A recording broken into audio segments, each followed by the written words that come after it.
नमस्कार. आज आपण डाळ वडे बनवणार आहोत. त्यासाठी मी ही चण्याची डाळ घेतली आहे आणि काल रात्री मी ही भिजत घातली. 1 वाटी चणा डाळ आहे, ती रात्री भिजत घातली. आज सकाळी त्याचं पाणी काढून टाकलं, 2-3 वेळा स्वच्छ धुतली आणि आता ती मिक्सरमधून बारीक करणार आहे. डाळ मिक्सरमधून बारीक करण्याच्या आधी 3-4 चमचे मी अशीच डाळ बाजूला काढून ठेवते. ही अख्खीच डाळ मी अशी बाजूला काढून ठेवते. वाटण झाल्यानंतर ही डाळ मी या वाटणामध्येच मिक्स करणार आहे. डाळ वड्यासाठी लागणारं साहित्य: आलं, लसूण, मिरची, काळी मिरी पावडर, जिरा पावडर, धणा पावडर, हिंग, मीठ, कढीपत्ता कापून घेतला आहे, पुदिना, कोथिंबीर, बडीशेप, कांदा आणि तांदळाचं पीठ. आता हे सर्व मी मिक्सरमधून वाटून घेते. आता मिक्सरमध्ये मी हे डाळ आणि बाकीचं साहित्य सगळं एकत्र करून घेते. आता ह्यामध्ये आलं, लसूण, मिरची आणि बडीशेप हे सर्व घालून मी वाटण करून घेते. वाटण झाल्यानंतर हे सर्व पावडर वगैरे त्यामध्ये मी मिक्स करून घेईन. ह्या वाटणामध्ये पाणी अजिबात घालायचं नाही आणि ते जाडसरच वाटायचं. आपण हे मिक्सरमधनं जाडसर वाटून घेतलेलं आहे. त्यामध्ये आता आपण इतर साहित्य घालून घेऊया. ह्यामध्ये आता काळी मिरी पावडर, जिरं पावडर, धणा पावडर, हिंग, मीठ, कढीपत्ता, पुदिना, कोथिंबीर आणि बाजूला काढून ठेवलेली चण्याची डाळ, कांदा. आता आपण हे सर्व एकत्र करून घेऊया आणि कांद्यामुळे ह्याला पाणी सुटतं आणि जसं लागेल तसं हे तांदळाचं पीठ त्यामध्ये घालायचं.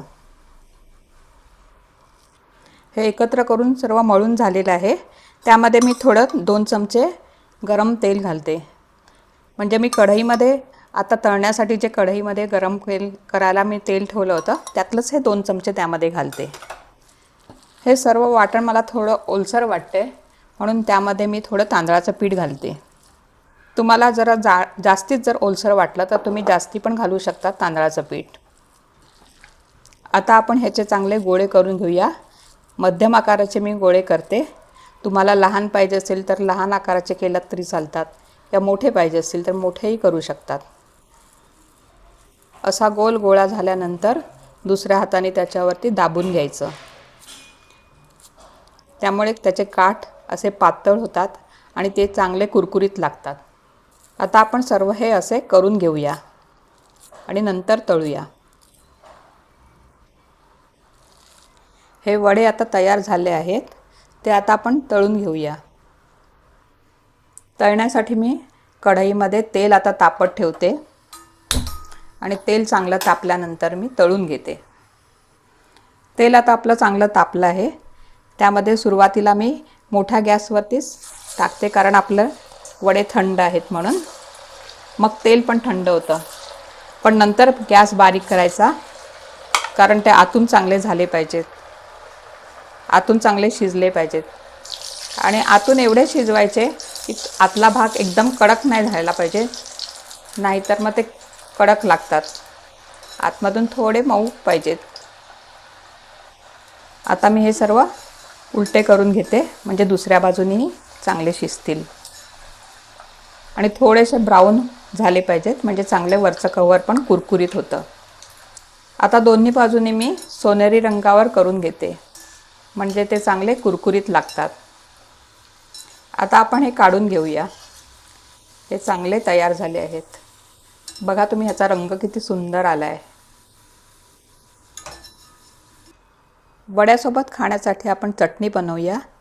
त्यासाठी लागणारं साहित्य: खोबरं, मिरची, आलं, साखर, मीठ, डाळ्या, चिंचेचा खोड, काश्मीरी मिरची मी भिजवून घेतली आहे पण ती ऑप्शनल आहे. तुम्हाला पाहिजे असेल तर तुम्ही ही मिरची घाला आणि ही जर नसेल घालणार तर तुम्ही हिरवी मिरची जास्ती घाला. पुदिना, कोथिंबीर हे सर्व एकत्र करून घेऊया मिक्सरमध्ये.